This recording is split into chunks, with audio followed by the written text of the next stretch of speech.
have no new material.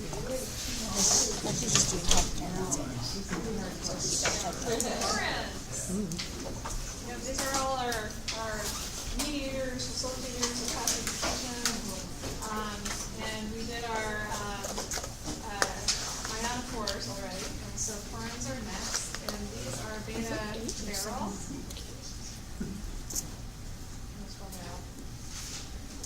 Two R's now? Yep. Yeah, okay, thank you. These are beta barrel proteins that create a pathway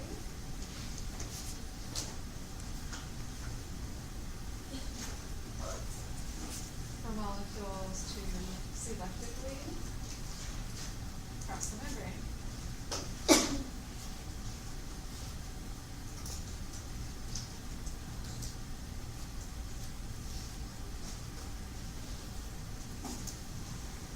Your selectivity is going to be based on basically your pore size.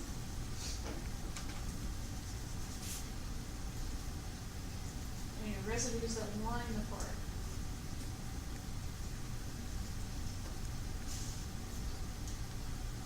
So if I want to be selective for cations,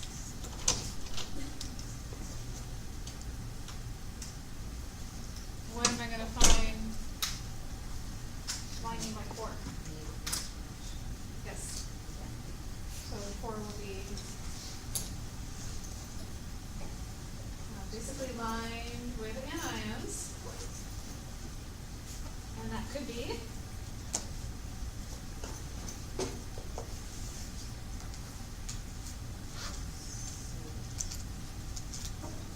what am I negatively charged amino acids? Not glutamine. Yeah, be careful on that one. GLU is glutamate, the glutamic acid, and aspartic acid.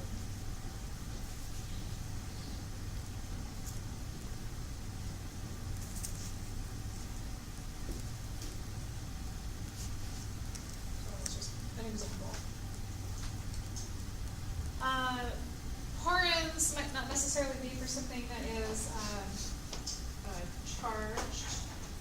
The example that we're going to kind of go through, the big one, is multiporin.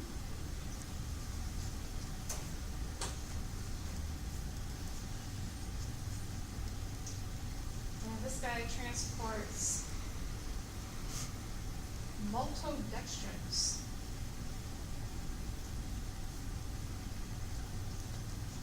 What do you think that is?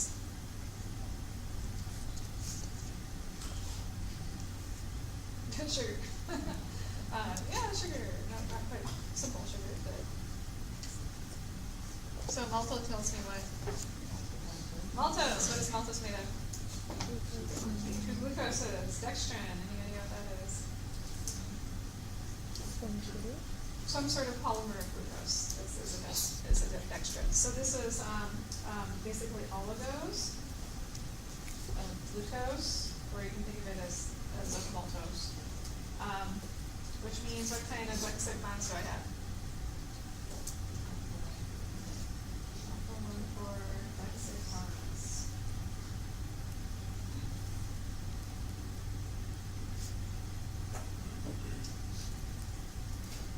So maltodextrin has a shape to it. So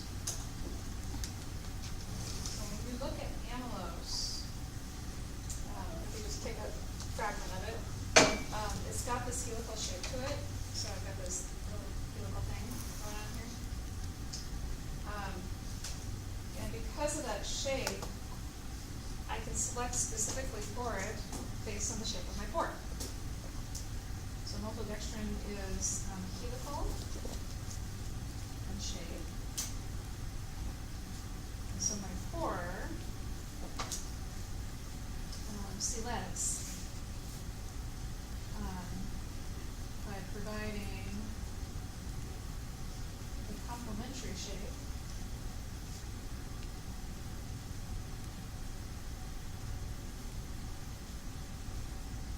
And in your textbook they call this the greasy slide.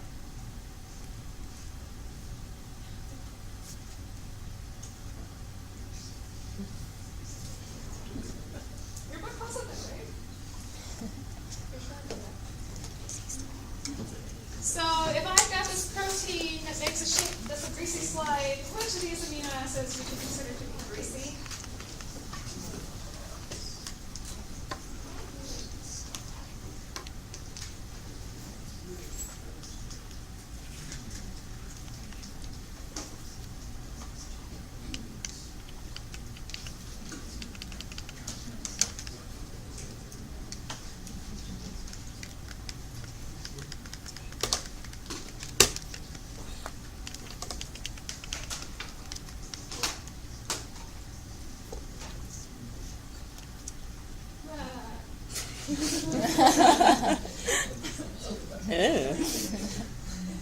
Oh boy, okay. So when I say greasy, do I mean hydrophilic or hydrophobic? Hydrophobic, yeah. So greasy, oily, things like lipids, being hydrophobic. Would you like to try that again? Which of these do you think is the most hydrophobic thing on that list?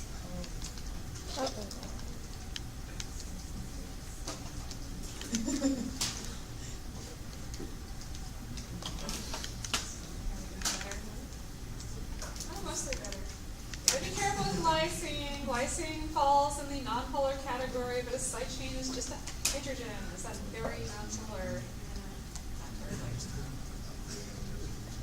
Come on, you got 3 people holding out.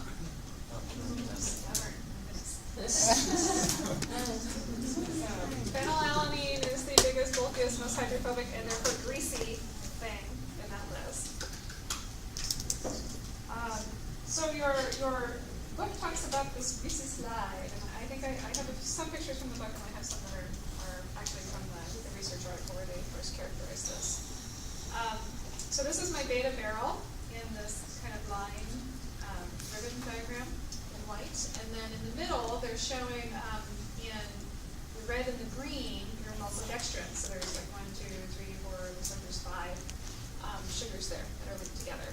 And then in yellow, they have amino acid side chains that are lining the pore. And so there's a tryptophan and a tyrosine, tyrosine, tryptophan, phenylalanine. They're all big. They're all aromatic. Yeah. And they can all be considered greasy. And yes, I know there's a hydroxyl group on tyrosine and there's polar, but comparing the hydroxyl group to the aromatic benzene ring is still a pretty greasy thing. So we've got all these kind of big, bulky, kind of hydrophobic things lining that pore. Okay. And then notice the shape. So I got this little curve to it. It's got this helical shape, and then the amino acids lining that pore give it that helical shape. Yeah. So do the bulkiness of those amino acids kind of offer us like a gate then? Does that make sense? Where like Yes. lots of other things Yeah. kind of move I mean, up? we're going to talk about quite literally gates, and there's one particular residue on here. I forget whether it's the phenylalanine or tyrosine, but it actually acts as the gate itself because it's the narrowest point that things have to get through. I think it's highlighted in one of these. So It must be the tyrosine 118. Yeah. it talked about in the book that some can squeeze through those gates. How do they? Some can't. What do you mean? Some. Oh, how do? Well, your dextrin's going to get through. Oh, okay. Yeah, it has to. So, but it's going to be selective for it. So you again, here are the kind of my big bulky ring type things that are lining my pore, and then in the middle is my little polysaccharide that I have. And at the narrowest point, your rings can get through, but only if they're close to planar, which something that looks like cyclohexene in a chair conformation can get pretty close to. At that narrowest point, flat rings can get through. Other things that are bulkier than your dextrin can't necessarily get through. So it's just a bunch of complementary interactions, both between my big rings and then the rings of my sugars. So if I'm like carbon ring to carbon ring, what kind of interaction is that going to be?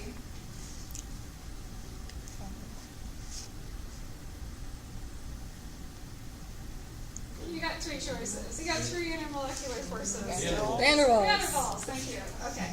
So you got some good Van der Waals interactions going on there. And then, on the next slide, I think, yeah, we've got some other residues that are also lining this pocket, and R, E, what do all those have in common? H.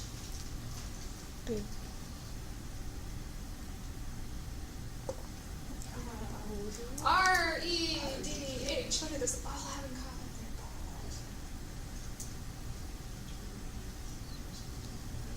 It's your amino acids. You gotta know your amino acids. Gotta know them. Well, some of them are basic, some of them are acidic. Okay, but they are all charged, right? Okay, so they're all charged side chains. You see a bunch of these as well, and if I'm looking down the hole in my pore, you see these kind of lining it as well. And so you've got both these hydrophobic interactions, Van der Waals type interactions, where I have this little constricted opening that my glucose can slip through, but bigger things cannot. And then on top of that, I've got all these charged groups. What are those going to interact with in my polysaccharide? The hydroxyl groups, yeah. So the hydroxyl groups can form some nice hydrogen bonding interactions with a lot of these very polar and actually charged side chains. So the greasy slide, let me write some of this down. So the greasy slide has kind of bulkier ring hydrophobic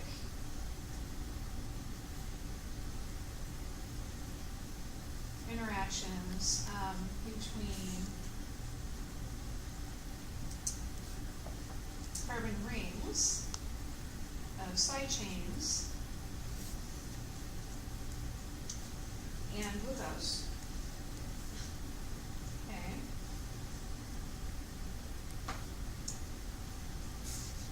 And then the slide has hydrophilic handrails.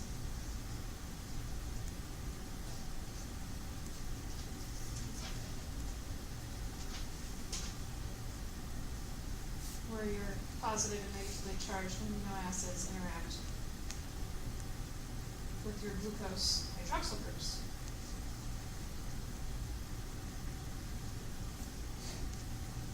So you've got a corkscrew slide where the seat of the slide is greasy, so you slip down it, and then your handrails are charged, so you got lots of hydrogen bonding interactions going on too. So in combination, all of those interactions make the porin very specific for oligos of glucose. I was very, very sad this morning. I did get sad on occasion. There was the coolest simulation for this. But the link is broken, and I can't figure it. They removed it or something. It used to be actually part of the supplementary material for this journal article, so I'm surprised this completely disappeared.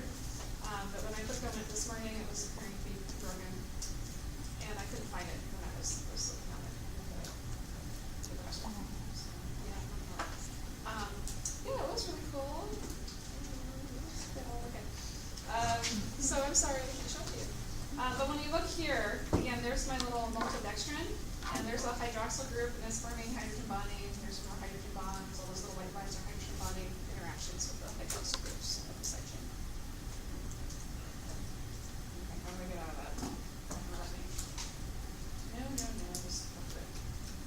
Don't do it. No. Okay, there we go.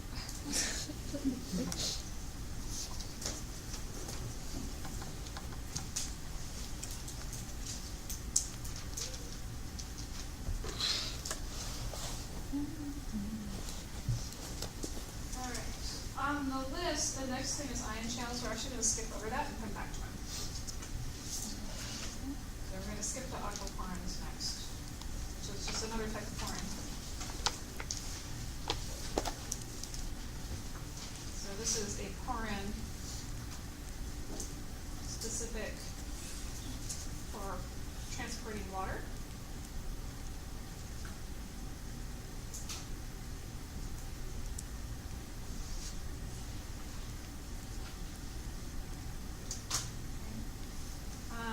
are needed for rapid transport.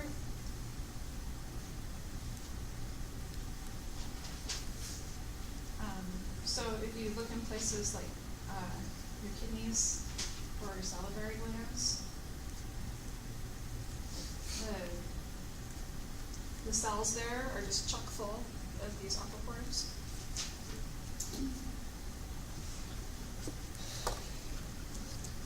It is very selective for H2 only, not hydronium.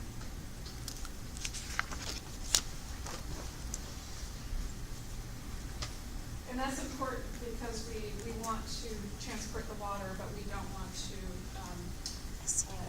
change acidity on one side or the other of the membrane because of the water transport. This also uses a constrictive gate.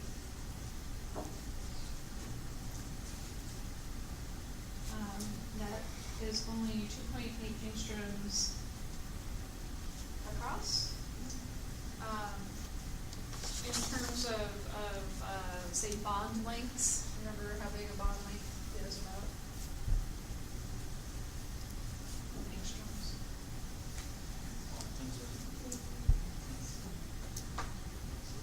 It depends on whether you're looking at a single or a double or a triple, but your bond lengths are on the order of 1 to 2 angstroms as well. Okay, so this is down to about a bond length, and water is pretty tiny, right? You got 3 atoms, 2 bonds.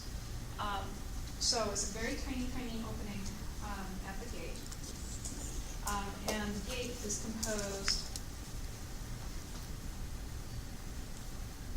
of hydrogen bonding partners.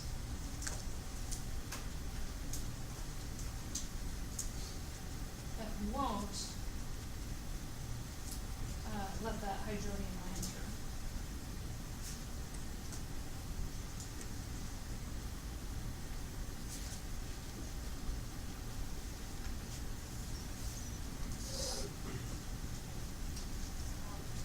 Again, it's important. If you take this class next semester, we will talk about proton wires. And if you don't have this kind of restriction in place, then suddenly you create this wire where if you have a proton gradient on either side of the membrane, you're just going to let protons through like crazy until you equilibrate that pH. And it's something that you don't normally want to happen. So you've got this gate in place. So water on one side, water on another. This aquapores are out the helical, those are big barrels. And then when you get to the middle, there's what's N? Okay, this is amino acid base. What is an N? Asparagine. Asparagine, yeah. Asparagine. N is an asparagus amino acid. Asparagine, and then there's another asparagine here. These are both capable of hydrogen bonding. And then the water fits in the middle, and the water fits in such a way that hydrogen bonds to both of them simultaneously, and it ends up being not the right size if you have the hydronium ion in there. So you can't fit the hydronium. So any water molecules that make it down here, if they have that extra proton, they have to shed it before they can pass that point. And then again, this is just going to flow passively from one side to the other. We'll put up here that this is an alpha helical bundle.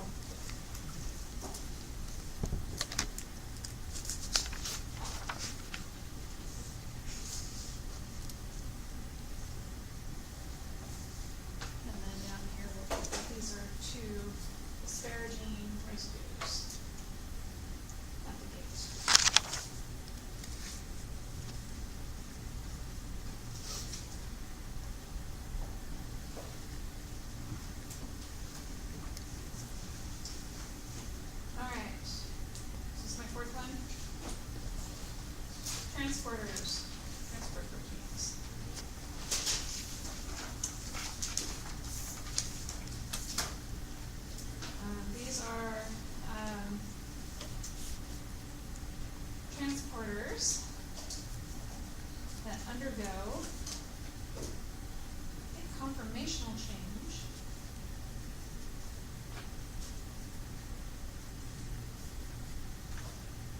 then ligand, whatever it is that's binding, binds. And then my conformational change allows transport to the other side.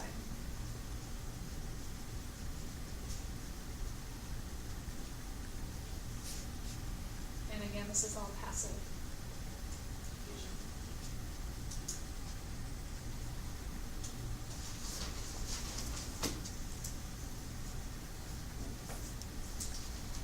So the example your book talks about is a loop, one transporter protein for bringing glucose into a cell.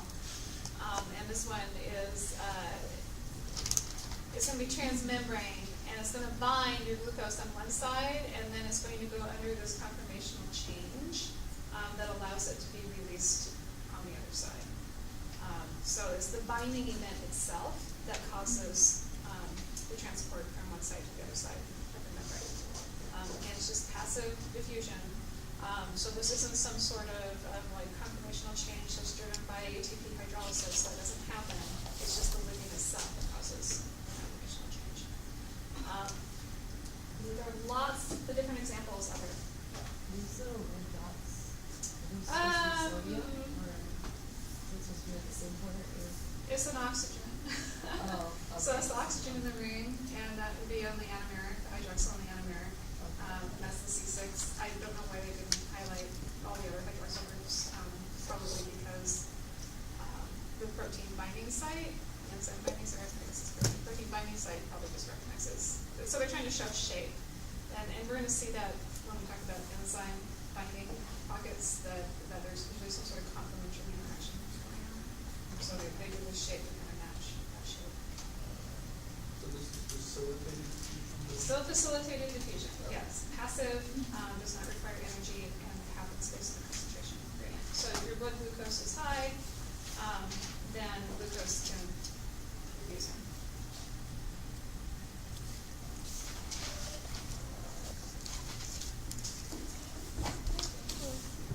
Okay, so that brings us back now to ion channels, which we're going to spend a little time on.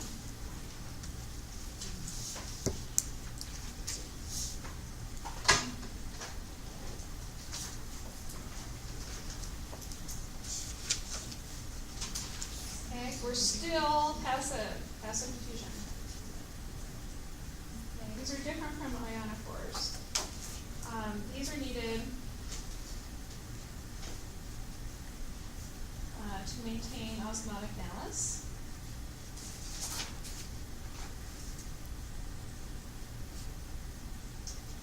They're also used in signal transduction and neurotransmission.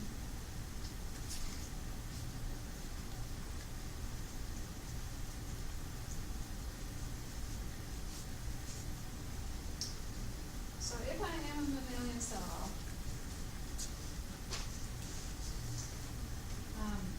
and I look at the cytosol versus the extracellular mix, whatever that happens to be,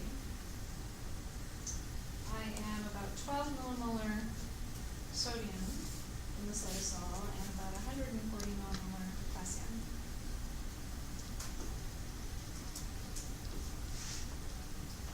And extracellularly, we're going to have something like 150 millimolar sodium and 4 millimolar potassium.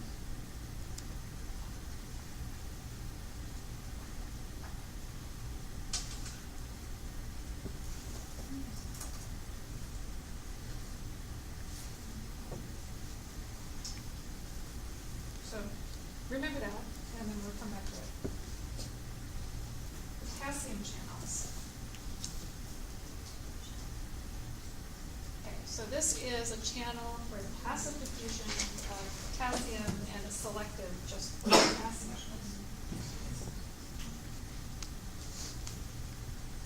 Okay. This is a homotetramer.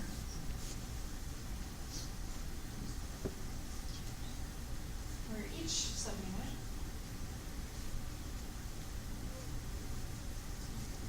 contributes 2 helices to forming a pore.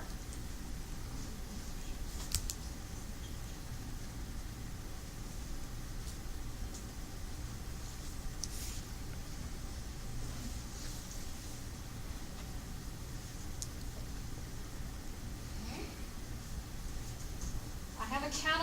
I want it to cross through my pore. What am I going to do to attract it? Anions. There's some anions there. So the entrance is lined with anionic side chains to attract the cation.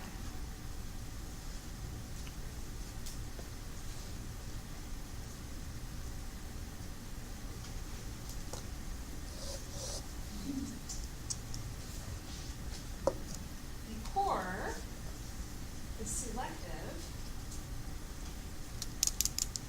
due to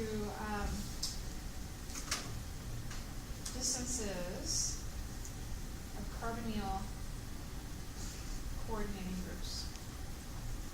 Where have we seen that before?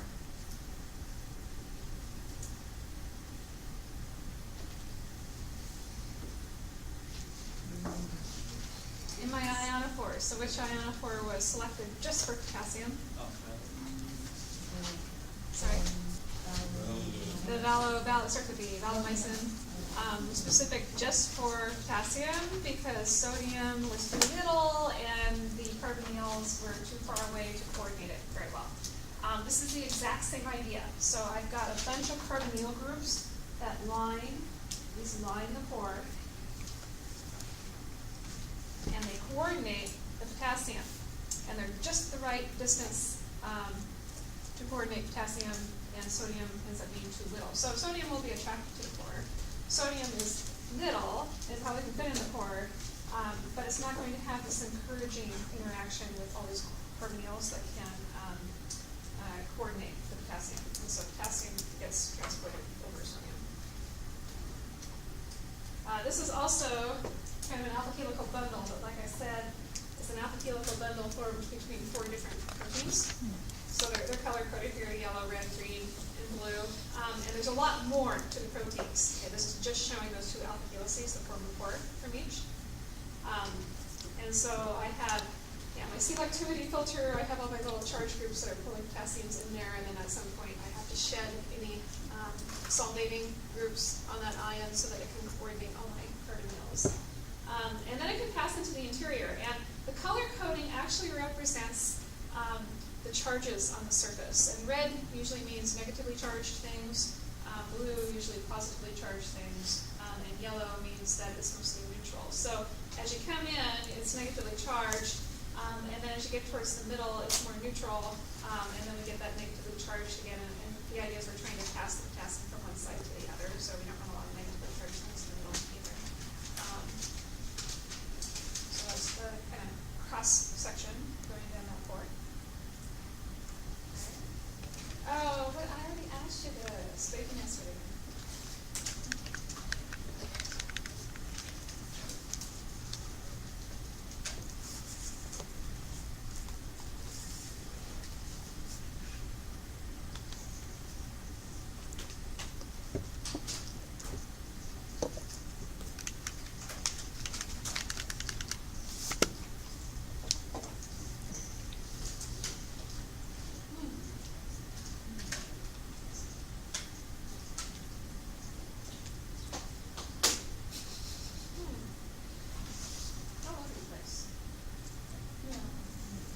It's A. Oh, shit. Now, there isn't any reason why carbonyls can't coordinate the sodium. They can, but they have to be closer in. So if I have carbonyls right here, and maybe that's big enough for the potassium, whereas the sodium, I might need something like this because the sodium is smaller. So it's just a question of distance, how far away those carbonyl groups are from kind of the center. Yeah. I can't remember where I read it, but how does this affect hydration? I heard that term, I couldn't quite understand. Hydration of what? I can't remember if it was in the book or one of the weekly skills checks or something, but it said hydration of the carbonyl group with attachment. Oh, Something like that. so you have, yeah, next picture will be better. There it goes. So you've got a potassium, and it is hydrated, it's saltated. So these actually represent water molecules that are interacting with that potassium. And when it gets down here to the carbonyls, then it has to shed its water shell, and then it's going to form coordinate bonds with the carbonyls instead. Yeah, so it sheds its hydration layer. Is that Okay. right? Okay. Okay, that makes sense. So again, up here with hanging out with the waters, and then now I'm going to be here with the carbonyls that line my pore. This movie works. Want to see it? No, where'd it go? It's still there. Okay. We'll just like. Oh, 7 seconds.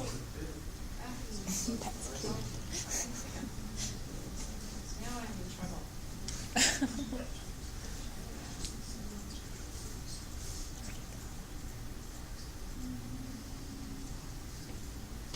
won't touch it. So notice what else is in there. It was too fast. Was there like a replay on here? Yeah. Here we go. Okay. So there's something else in there, but when they simulated it, something else that was getting through. Or So, yeah. oxygen. Okay, help me. This is weird. Okay. Nice. This is just a struggle. Biochemistry on the struggle list.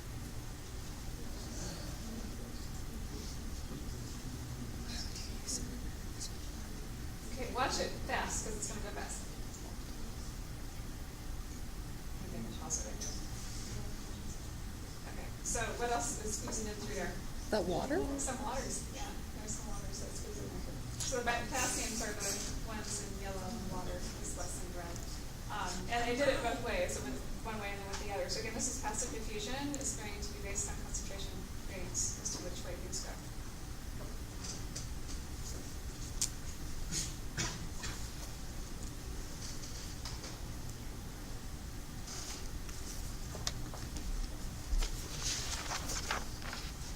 So when you say it coordinates it, does that mean it coordinates the movement into? When I'm saying coordinate, I'm talking about a covalent coordinate bond to a metal. So you basically have some metal ion here, but it's forming what are considered coordinate bonds with all of these carbonyl groups.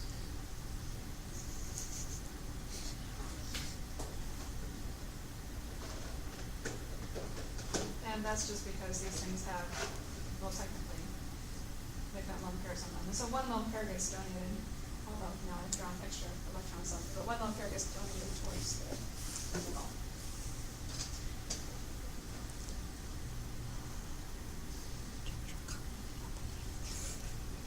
Ion channels must be gated.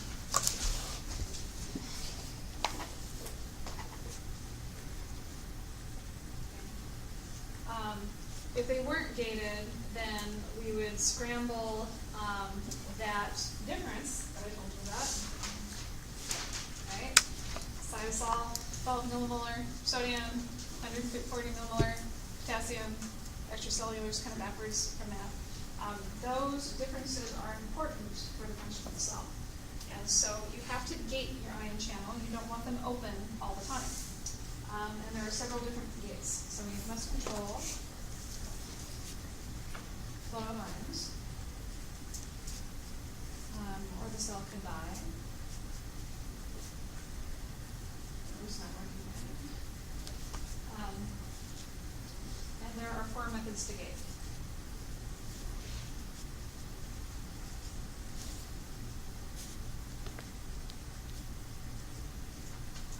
So the first one is mechanosensitive.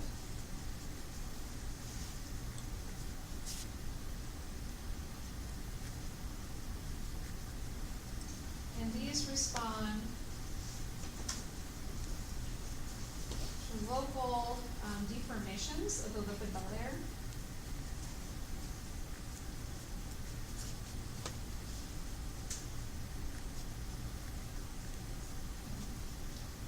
could be to open it, or that could be to close it, either way.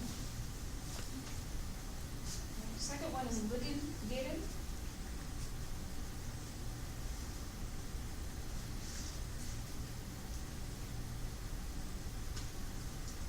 And these can open or close based on binding. An extracellular messenger. Or so if something binds to it outside and pulls up, that causes it to open and close. The third type is called signal gated.